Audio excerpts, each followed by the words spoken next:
This animation is going to show a point moving around the unit circle, and at the same time, it's going to map out the sine wave that occurs from this motion. So notice the black line here. This dot right here is going to represent the point around the unit circle at any given time. And the height above the x-axis here is going to be the same as the height above the x-axis on the sinusoidal graph. And this is what is meant by finding the vertical component of circular motion. I'm going to go ahead and play this animation now, and we'll take a look at a couple of important points.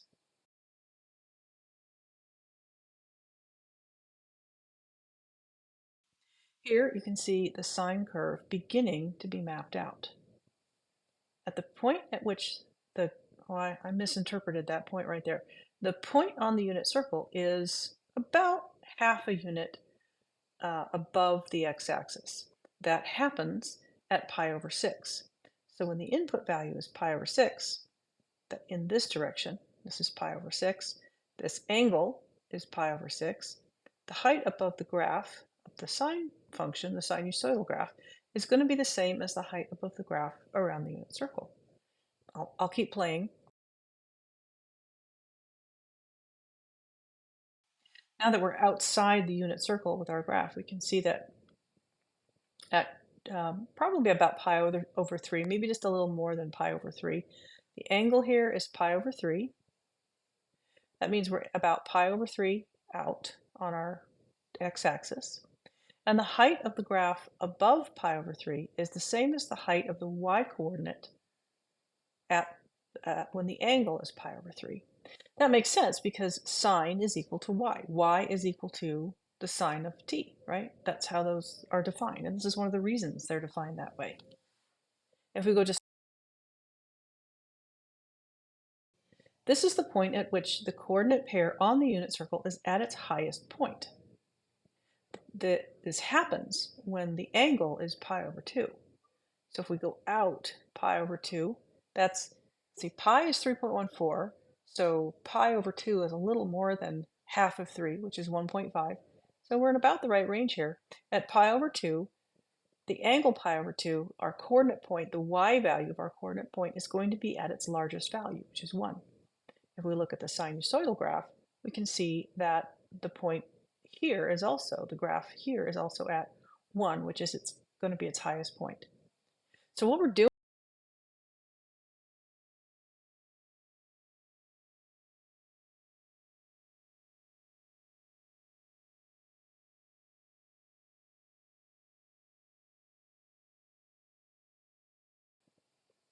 the graph here, the x-axis in the unit circle, this x-axis, the height above or below that, the y value of the coordinate point there is the same as the y value here.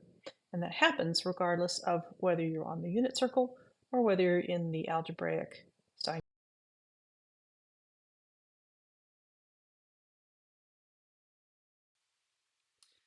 I'll rewind this animation and let you see the whole thing right from the very beginning, uninterrupted.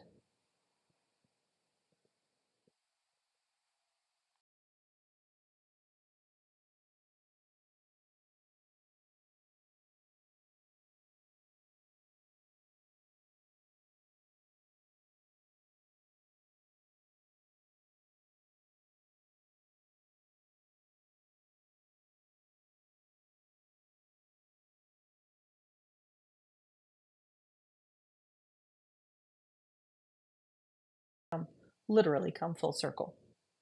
The rest of this animation, you can see down here that it's not quite finished yet. Just rewinds that graph.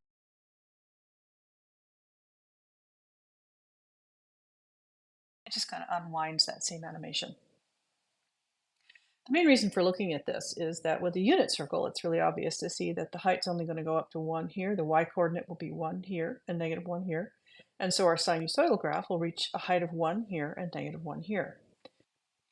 If this graph were taller, say it had an amplitude of 2, then the circle would necessarily need to be bigger as well. Because in order to reach a height of 2 at this point, this point on the unit circle would need to reach a height of 2 above the x-axis.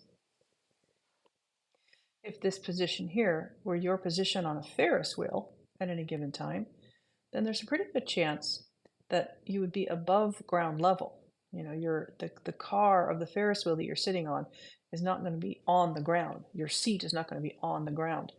We're not going to want it to scrape along the ground as though we go by. So as we go by, so it's necessarily going to be a need to be above ground level. But in addition to that, you also often board a Ferris wheel from a platform, so it's going to be raised even higher. And so for that reason, your starting position is not going to be, if you were to get on the Ferris wheel here, this is not going to be at a height of 0. It's probably going to be at a height of like 8 feet or 5 feet or something like that. So that's where the +5 or the vertical shift comes in an application like this. So this is one example of, this is just a unit circle, but this is one example of an application in which we can use these transformations of the graph of the sine and the cosine to represent an actual situation.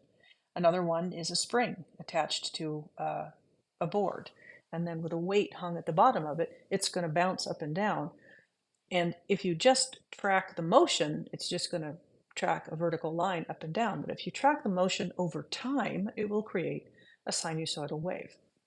All right, that's enough for this video. This last little subsection was just kind of a look at some applications. And I think most of the work that we're going to do on these, we will do in class if we have time to do them at all.